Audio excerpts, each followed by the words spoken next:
No offense, but you are not in charge of your decisions, your purchases, even your daily routine. This is all designed the way it is. And I don't mean designed by a godly powers. It's designed by a group of businessmen on a billion-dollar yacht enjoying your obedience and their control over your human behavior psychology. The status trap. A Ferrari pulls over, a young guy jumps out with a Richard Mille watch, LV shirt, Dior shoes, and Hermes bag. What are your first thoughts? This guy must be enjoying this car. He must be getting a lot of girls. He must be warmly welcomed anywhere he goes. And your brain connects that to the feel of having what that guy has in clothes, watches, cars, etc., and creates desire. Your desire usually drives you to go to luxury boutiques and try luxury items so you get the feel, and potentially spend your savings on it. This is the status trap, where you build the desire not through quality, but through how that item would make people look at you. Your emotional connection to these items justifies the price you paid, and you make excuses for having it. The illusion of choice. Let's run a test. You walk into a coffee shop. 3 sizes on the board. Small, $3. Medium, $4.50. A large, $5. Which one do you pick? Think about it. Really think. If you said medium, you're in the 68% majority. If you said large, you're with another 27%. And if you picked small, you're the 5% they don't care about. Here's the secret. Medium was always the target. Small wasn't there to sell. Short cup, little wide, looks not enough. So it was there to make you feel ripped off. Large wasn't there to sell either.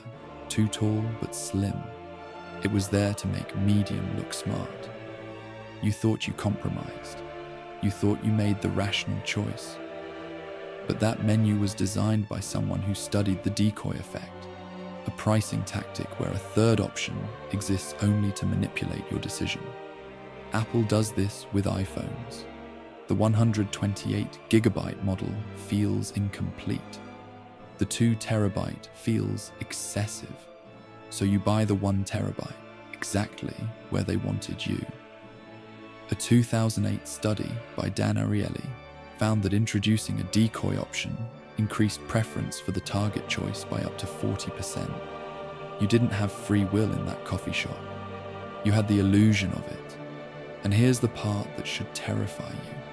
You've made this exact decision 12 times this month and never once questioned it. The scarcity trap.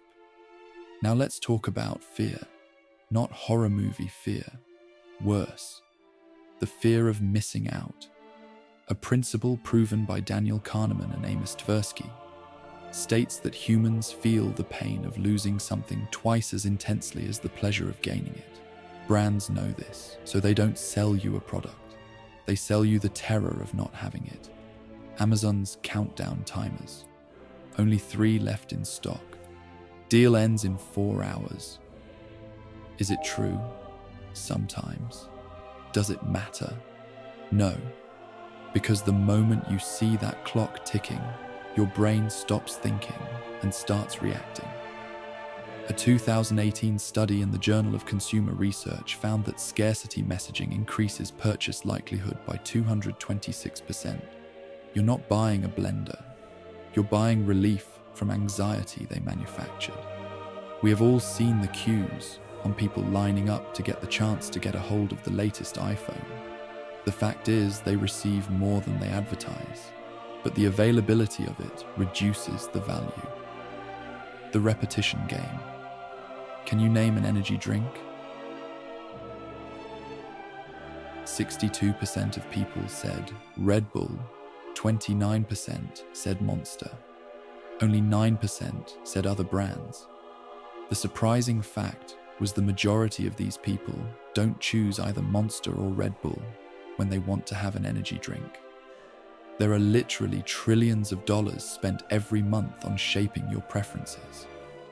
And regardless how strong-willed you are, you have been played. There is a phenomenon discovered by psychologist Robert Zionk in 1968. The more you see something, the more you like it. Not because it's better, because it's familiar. Coca-Cola spends $4 billion a year on advertising, not to inform you. You know what Coke tastes like. They spend it so you see that red can everywhere you look until your brain registers it as a friend. Speaking of red, we studied the color red and its psychological effect on human and how it tricks you into buying. We will leave a link to it in the description box below. So here's your move.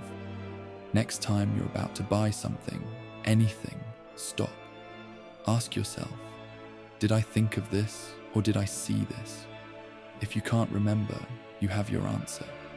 They've been programming you for years. Time to rewrite the code. If you made it this far, I would like to personally thank you. Subscribing to the channel makes a difference and helps us doing more research and make better videos, so it's very appreciated. See you soon.